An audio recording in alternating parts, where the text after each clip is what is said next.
Continue करते हुए question number 71। Question number 71 क्या कहता है? हॉरिजेंटल सेंट्रीफ्यूगल पंप हैज, मतलब हॉरिजेंटल सेंट्रीफ्यूगल पंप के ना कम से कम 20-25 क्लासिफिकेशन है। ठीक है, अलग अलग आधार पर अलग अलग। ठीक है, तो यहां पर मैंने चारों ऑप्शन भी नहीं लिखा है। पहला ऑप्शन इसका सही था, पहला लिख दिया। क्या? Vertical impeller mounted on A horizontal shaft. मतलब आप ऐसा समझिए कि ये शाफ्ट है, तो शाफ्ट क्या होना चाहिए? हॉरिजेंटल। शाफ्ट ऐसे नहीं होना चाहिए। कैसे होना चाहिए? ऐसे, हॉरिजेंटल। और इंपेलर जो होता है गोल होता है। ये तो देखिए पेपर की सहायता से हम बता रहे हैं। पेपर तो क्या है, आयताकार है लेकिन गोल होता है, इसी में ऐसे घुसा होता है। मतलब आप ऐसे समझ लीजिए, अब आपको बता ही दे रहे हैं, ऐसे घुसा होता है। ठीक है, ये शाफ्ट वर्टिकल होता है और ये सॉरी इंपेलर वर्टिकल होता है और ये शाफ्ट मेरा हॉरिजेंटल है। और इससे पूछा ही जाता है, पंप से 3 क्वेश्चन पूछेगा। और पिछली जो पंप का कंसेप्ट 1 से लेकर कंसेप्ट 9 तक है, जो इसके पिछली वीडियो में, उसको आप पढ़ लेंगे आराम से, धीरे धीरे नोट कर लेंगे, तो गारंटी के साथ क्वेश्चन छूटना नहीं है। तो इसलिए मैं यहां पर ज्यादा डिस्कस नहीं करूंगा, पिछली वीडियो को आप देख लीजिएगा। अब आइए अभी देखिए क्वेश्चन नंबर 72। इसमें दूसरा नंबर ऑप्शन सही है। Jet pump are the combination of centrifugal pump and jet mechanism. तो जेट पंप है क्या, डिस्कस करेंगे तो आधा घंटा लग जाएगा, और मैंने पिछले वीडियो में डिस्कस किया हुआ है वो आपके पंप कंसेप्ट वाले में। ठीक है, आगे बढ़ते हैं। The weight of oven dry soil per unit volume of weight soil divided by the density of water. एक क्वेश्चन क्या कह रहा है? ठीक है, ऑप्शन देखना है तो ऑप्शन तो इसका हो जाएगा आंसर एपरेंट स्पेसिफिक ग्रेविटी। ठीक है, लेकिन क्वेश्चन कह क्या रहा है? बच्चों के साथ समस्या है कि उनको ये समझ में आता नहीं है। तो क्वेश्चन देखिए क्या कह रहा है। 73, आइए देखिए क्वेश्चन ये कह रहा है, weight of oven dry soil per unit volume of weight soil. यही तो कह रहा है ना, weight of oven dry soil per unit volume. तो ऐसे ही लिखते हैं ना, per unit volume of weight soil, volume of weight soil लिख दिया, divided by density of water, divided by density of water. ठीक है, तो बच्चों मैं आपको बता दूं कि डेंसिटी 2 तरह के होता है। डेंसिटी कितनी तरह के होते हैं? 2 तरह के, एक मास डेंसिटी और एक वेट डेंसिटी। अब अगर वेट को मास से डिवाइड कर दिया जाए तो वेट डेंसिटी, और मास को अगर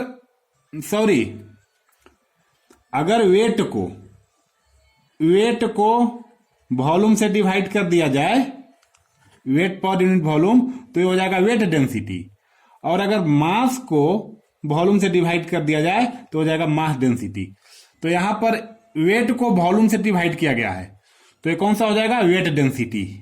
वेट डेंसिटी होगा, लेकिन होगा तो डेंसिटी ना, तो सिंपल भाषा में हम डेंसिटी लिख दिए।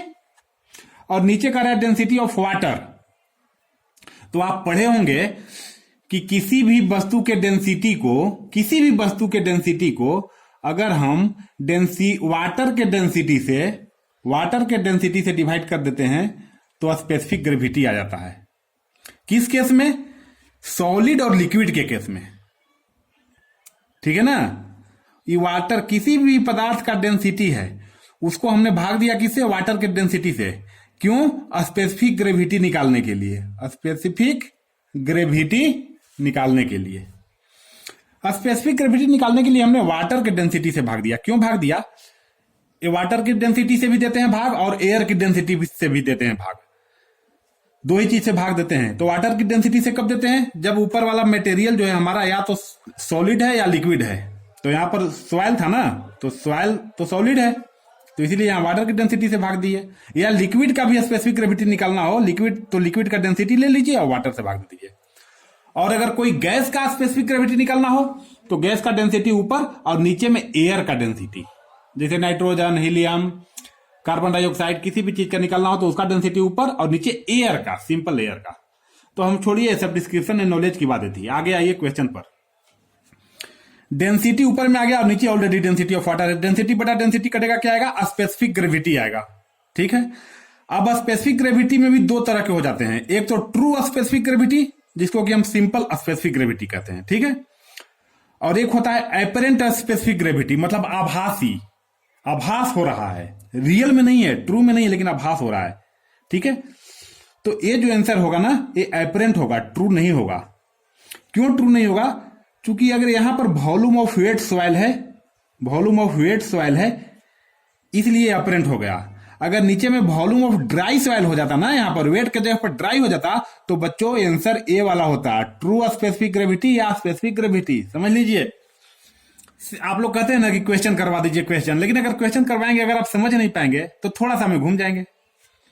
इसी क्वेश्चन में यहां पर वॉल्यूम ऑफ ड्राई सॉइल दे दे और ऑप्शन में दोनों दे दे, अपरेंट स्पेसिफिक ग्रेविटी और स्पेसिफिक ग्रेविटी, तब आप कंफ्यूज कर जाएंगे। तो नहीं, जब ड्राई दे दे तो स्पेसिफिक ग्रेविटी या ट्रू स्पेसिफिक ग्रेविटी, लेकिन वेट है इसलिए अपरेंट स्पेसिफिक ग्रेविटी हो गया। आगे 2-3 क्वेश्चन इससे हो गया ना। 74, almost all natural ground water motion has Reynold number. याद रखिए हमेशा, इससे रिलेटेड 3 क्वेश्चन हैं शायद, हाँ 4 क्वेश्चन हैं, 4-5 हैं जो हमेशा पूछे जाते हैं। नेचुरल ग्राउंड वाटर मोशन का रेनॉल्ड नंबर हमेशा 1 से कम होता है, हमेशा, ऐसे देख लीजिए, हमेशा नेचुरल ग्राउंड वाटर मोशन का रेनॉल्ड नंबर 1 से कम होता है। अब सुनिए, नेचुरल ग्राउंड वाटर मोशन के लिए ही डार्सी ने एक इक्वेशन दिया कि कितने एरिया से कितना डिस्चार्ज हो रहा है, कितना मात्रा पानी का बह रहा है अंदर सॉइल में, अंडरग्राउंड वाटर में। डार्सी नाम के साइंटिस्ट ने एक इक्वेशन दिया, लेकिन डार्सी ने कहा, आपको आएगा क्वेश्चन में कि Darcy law is valid for Reynold number, तो वहां पर हो जाएगा लेस देन या इक्वल टू 1। लेस देन तो है ही है और साथ में इक्वल वाला साइन है, देखिए यहां पर केवल लेस देन है। ये दोनों में हमेशा, हम तो हमेशा कंफ्यूज किए हैं पूरे 3-4 साल, लेकिन अब जाके कंसेप्ट में आया कि नहीं, और हमेशा उल्टा पलटा दोनों ऑप्शन रहेंगे, आप मार के चलाएंगे। इसी से रिलेटेड पूछ देगा लेमिनार फ्लो का रेनॉल्ड नंबर कितना होता है, तो याद रख लीजिए 2000 तक होता है, मतलब 2000 से कम ही होता है ना, 2000 तक, अधिक से अधिक 2000 तक, इसका मतलब कि 2000 से कम होता है। उसके बाद सेमी टर्बुलेंट का तो 2000 से 4000 तक, उसके बाद टर्बुलेंट का 4000 से ज्यादा। ये स्टैंडर्ड है। अब बाकी आपको ऑप्शन के हिसाब से दिमाग लगाना है।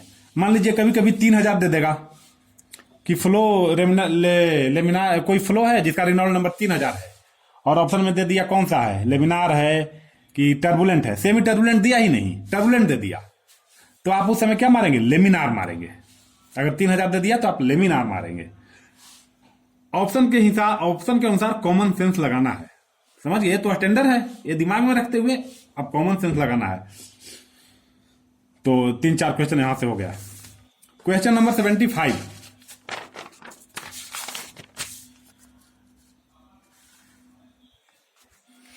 देखिए पंपिंग टेस्ट। एक क्या है ना कि एक्यूफर होते हैं हमारे पास, सुन लीजिए, 3 तरह के, कन्फाइंड, अनकन्फाइंड, सेमी कन्फाइंड, 3 तरह के एक्यूफर हैं। और तीनों तरह के एक्यूफर में ये जो कन्फाइंड है, इसमें जो हम पानी निकालते हैं, हो सकता है स्टेडी स्टेट में निकाले या हो सकता है अनस्टेडी में निकाले। तो 2 केस हो गया इसमें। इसमें भी वही बात, हो सकता है स्टडी, हो सकता है अनस्टडी, 2 केस इसमें भी 2 केस। तो 3 तरह के एक्यूफर और 1 तरह के एक्यूफर में 2 केस, तो तीनों तरह के एक्यूफर में 2-2 केस, तो 6 केस हो गए। अब इन 6 केस के लिए अलग अलग साइंटिस्ट ने अपना अलग अलग फार्मूला दिया है। कोई साइंटिस्ट किसी केस के लिए, किसी के एक्यूफर के लिए कोई एक पार्टिकुलर एक्यूफर पकड़ लिया और कोई एक पार्टिकुलर केस पकड़ लिया, तो इस तरह 6 केस हो गए। अब 6 केस के लिए अलग अलग साइंटिस्ट ने फार्मूला दिया है। ये कहीं एक जगह तो आपको मिलेगा नहीं, ठीक है, और ये पागल करने के लिए काफी है। अगर आदमी को पागल करना है तो इस टाइप का क्वेश्चन काफी है।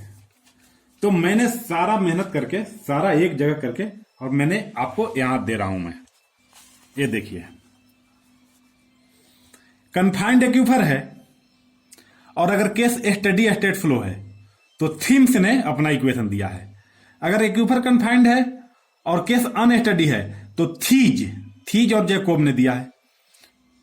लीकी एक्यूफर या सेमी कन्फाइंड दोनों एक ही चीज है। अगर एक्यूफर ई है और केस स्टडी है तो ये दोनों मेथड है, डिगली मेथड और हंटूस जैकोब मेथड। तो आपका आंसर जो क्वेश्चन था ना वो हंटूस जैकोब वाला ही था, ठीक है? नहीं सॉरी, आपका अनस्टडी था। ओहो भाई गड़बड़ हो जा रहा है। आपका जो था क्वेश्चन वो कन्फाइंड एक्यूफर था और अनस्टडी था, है ना? कन्फाइंड एक्यूफर और अनस्टडी। अनस्टडी में दो केस, एक थीज मेथड है और एक जैकोब मेथड है। दो मेथड है भैया, देख लिए ना? कन्फाइंड में दो मेथड हमने यहां लिखा है। तो आप कहिएगा कि गुरुजी दो मेथड हैं तो थीज पर आपने क्यों नहीं मारा गुरुजी, है ना? थीज और कॉपर जैकोब दोनों है कन्फाइंड के लिए और अनस्टडी के लिए। अनस्टडी फ्लो और कन्फाइंड ये दोनों हैं, लेकिन आगे कह दे रहा है कि large value of time and small value of distance, special case लगा दे रहा है। जो थीज था ना वो सिंपल सा जनरल इक्वेशन दिया है, लेकिन इसी के इक्वेशन को मॉडिफाई किया गया है, सिंप्लीफाई किया गया है। किस केस के लिए?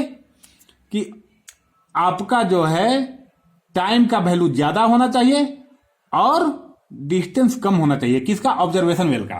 अब बच्चों ये समझ लो, ऑब्जर्वेशन वेल कहते हैं किसको? हम लोग थोड़ा सा और हम अपना नोट्स गंदा करते हैं। ये तो मेन वेल हो गया जिसे आप पानी निकालना है, मतलब टेस्ट वेल कहते हैं इसको। और इस वेल में पानी का कितना नीचे लेयर जा रहा है, कितना नीचे जा रहा है, कितना ऊपर आ रहा है, क्या क्या घटना घट रही है, इसके लिए बगल में एक और वेल डालते हैं, इसको ऑब्जर्वेशन वेल कहते हैं। ये मेन वेल कह सकते हैं, पंपिंग वेल कह सकते हैं, टेस्ट वेल कह सकते हैं। और बगल वाले में इसकी घटना इसमें ऑब्जर्व करते हैं। जैसे ड्राडाउन होगा तो ऐसे ही होगा ना, इसमें अगर ड्राडाउन इतना हुआ तो इसमें इतना होगा, इसमें पानी का लेयर घटेगा तो इसमें भी घटेगा। तो इसमें देखते, इसको तो हम चलाते रहते हैं पंप लगा करके, तो इसके अंदर तो हम झांक नहीं सकते या देख नहीं सकते या किसी तरह मेजर नहीं कर सकते। अब इसके लिए बगल में एक डम्मी वेल हमको बनाना पड़ा। इसको कहते हैं ऑब्जर्वेशन वेल, इसको कहते हैं टेस्ट वेल। नाम अलग अलग हो सकता है, कोई बात नहीं। तो ये ऑब्जर्वेशन वेल का जो दूरी है वो दूरी कितना होना चाहिए? मेन वेल से कम होना चाहिए। और जो पंपिंग टेस्ट का जो टाइम होना चाहिए वो large value of time, large होना चाहिए, और दूरी स्मॉल। तो ये ठीक है। तो हो सकता है कन्फाइंड में पूछ दे क्वेश्चन। कन्फाइंड ये वाला पूछा था आपसे, पूछा ना इस केस में, कन्फाइंड के केस में, अनस्टडी के केस में ये वाला। तो हो सकता है कि आपको सेमी कन्फाइंड में पूछ दे अनस्टडी के केस में। तो इसमें इतने सारे हैं, हालांकि इससे पूछता नहीं है, पूछता यही है, हमेशा और हमेशा पूछा है। और एक और कौन पूछेगा आपसे? अनकन्फाइंड और अनस्टडी। तो फिटिंग वाला पूछेगा। जनरली फिटिंग मेथड के नाम से ही इसको जाना जाता है, कर्व फिटिंग मेथड के नाम से, ठीक है? न्यूमिनेंस नहीं आता है, ये हमने स्टैंडर्ड नाम लिख दिया यहां जो भी है पूरा, लेकिन आता है कर्व फिटिंग मेथड। तो यही दो पूछा जाता है, बाकी है तो आपके सामने सब, ठीक है? तो मैं अगर झूठ बोलना होता मैं बता देता सारे याद कर लो, इतने क्वेश्चन मैंने बताया, लेकिन नहीं, यहां से दो ही पूछा जाएगा। ज्यादा से ज्यादा पूछेगा तो इसकी प्रॉपर्टी जो पूछ रहा था, लीकेज फैक्टर और हाइड्रोलिक रेजिस्टेंस इसकी प्रॉपर्टी होती है, वो तो अलग की मैटर है। यहां तो मैं सिर्फ और सिर्फ इक्वेशन की बात कर रहा हूं। अनकन्फाइंड एक्यूफर जनरली ज्यादा पाया जाता है, उसमें थीम्स इक्वेशन होता है स्टडी स्टेट में। तो एक ए पूछ सकता है, एक ए पूछ सकता है और एक जैकोब, बस तीन ही, ठीक है? ओवर। 76 नंबर में आइए, देखिए पिछला हम 66 नंबर क्वेश्चन में कह रहे थे ना कि सालिन सॉइल और आपका सोडिक सॉइल और अल्कली सॉइल, इन तीनों सॉइल का कैरेक्टर देख लीजिए। क्वेश्चन को ना देखिए, इस क्वेश्चन का तो देख लिए ना, इसका आंसर तो ये हो जाएगा, ठीक है? लेस देन 4 है और लेस देन 13 है, नहीं गलत लिखे हैं हम। नॉर्मल इसमें सोडिक कभी नहीं होगा, सालिन कभी नहीं होगा, सालिन सोडिक, ये है सालिन सोडिक, ये सालिन और ये है सोडिक, ठीक है? ये सालिन सोडिक है, ये तीनों तो कभी नहीं होगा क्योंकि ये तीनों का कैरेक्टर यहां लिखा हुआ है और एक कैरेक्टर से मैच नहीं कर रहा है। आप कहिएगा कि गुरुजी यहां SAR है, SAR इसमें कहीं लिखे ही नहीं है, ESP लिखे हैं, तो ESP का भाई है SAR। अगर ESP में बस हो जाता है 13, अगर ये लेस देन 15 है तो यहां पर लिख दीजिए ना, एक कॉलम बना दीजिए SAR का, ये हो जाएगा लेस देन 13।